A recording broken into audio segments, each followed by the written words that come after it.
I'm using some locals as human shields here, crossing the street in Manila. That's how I do it. I get behind the locals. They'll typically stop for them. They usually won't for me. I got ran over twice by a tricycle yesterday, so that's why I'm recording today.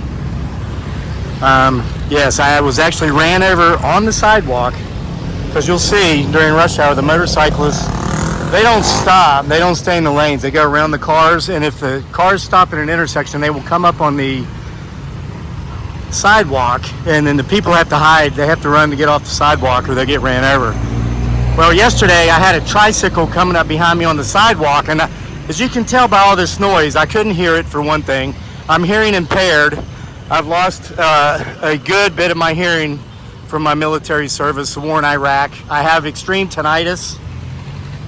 So when there's a bunch of background noise like this, I can't hear you. Like if you were beside me and we were having a conversation, I wouldn't be able to hear you. So that was that hearing disability that disallowed me from hearing the tricycle coming up behind me. So here's how it goes. Listen, I saw a European woman, beautiful young girl in her early to mid 20s last week, get ran over by a tricycle driver. So, listen, a lot of folks ask about what it's like in the Philippines. It depends on where you go. It's like in the U.S. Now, before I tell you these horror stories, let me tell you about what just happened in the U.S. The governor of New York just deployed 750 National Guard troops to the subways because, they've got some traffic police out here today, and that's why these people are behaving. Ordinarily, these motorcyclists, they wouldn't stop at this intersection. They just keep going. But it is rush hour, so they brought out the traffic enforcement officers, which is a good thing. Otherwise, this is close to where I almost got ran over. So there's 750 National Guards troops going to the subways of New York because you can get this kind of uncivilized nonsense in the U.S. as well. So that's my preface to this. What happens here happens because it's in Manila, not because it's in the Philippines. Most of the country, it's a beautiful country. The people are wonderful. They're civilized. They're courteous.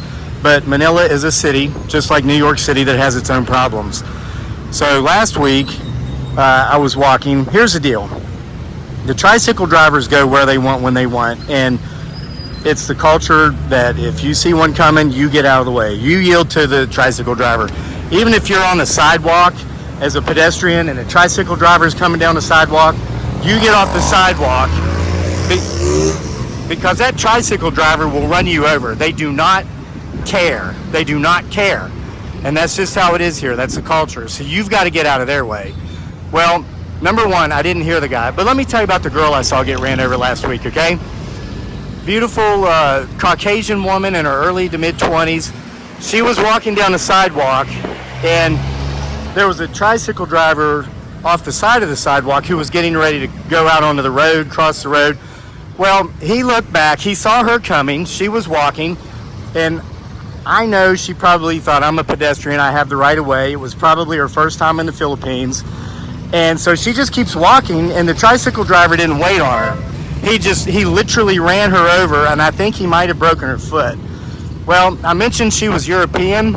I could tell by her accent.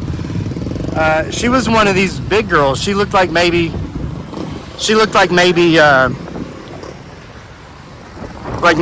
been made an excellent. She had the excellent build for like a girls basketball player or maybe a volleyball player. She was probably 6'3".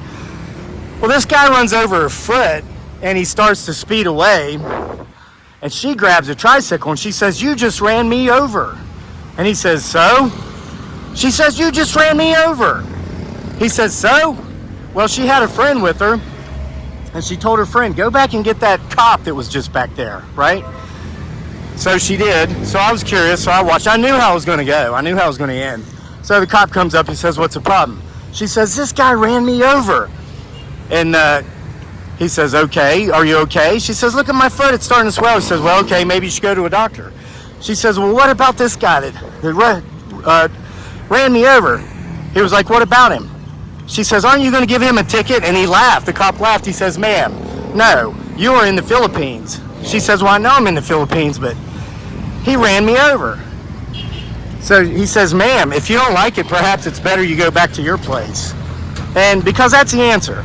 And I've said it before, one of the beautiful things about the United States is that if you're on U.S. soil, whether you're there permanently or temporarily, legally or not, you are protected by the U.S. Constitution. And if somebody runs you over, they'll have to face consequences for that.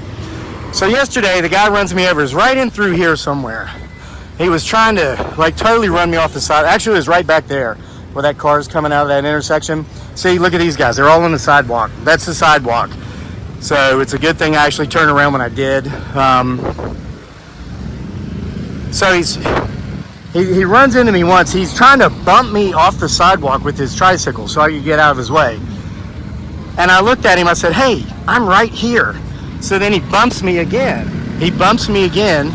Check this out. This is the sidewalk, right? There's nowhere to go. But check this out. Here they come, all over the sidewalk. So he bumps me out of the way again. And I grabbed the tricycle and I stopped it and I said, "I am right here." He looks at me and says, "I effing see you, you effing a-hole. Go back to America, you effing foreigner." And then, so I said, you know what? I got on the sidewalk, and I shouldn't have done this. I'm going to tell you why I did do it. So I got back on the sidewalk, and I just stayed in the middle of the sidewalk, and I kept going to where I was going, which is a mall down here. Going out to have dinner, meeting with my family there now. Thank you, appreciate it. Yeah, I'll try it. Okay. So anyway, I'm going to try to get through here without getting crushed. So I just kept going up the middle of the sidewalk, and the whole time he's screaming behind me, "F you, you effing a-hole. Yeah, I saw you. I knew you were there." It's not that they don't see you. They don't care. And the culture is that you're to get out of their way. Now, I know that. I've been coming here off and on for 15 years. I lived here once for 6. Though I'll admit, Manila is my least favorite place, not just in the Philippines, but it's my least favorite place on planet Earth.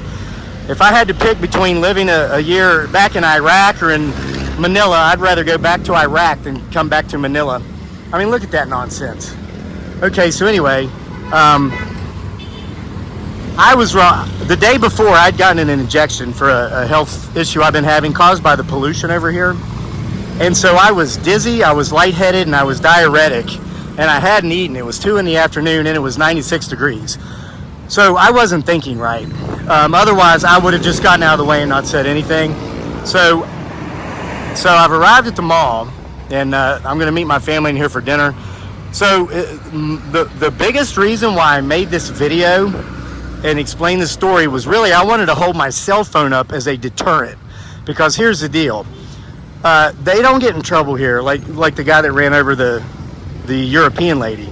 The cops laughed at her because she wanted to press charges.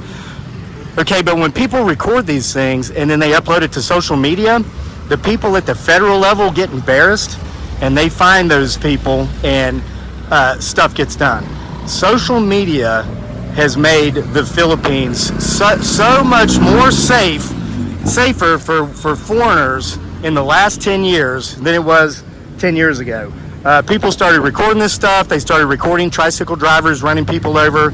And former President Rodrigo Duterte sends some of his gentlemen that work for him out to have conversations with these folks. And all I'll say is that it never happens again. And if you think for a minute that just because former President Duterte is no longer the president, that he and his men aren't active dealing with dirtbags who are abusive and who make their country look bad, well then you're a fool. All right, see you for more next time.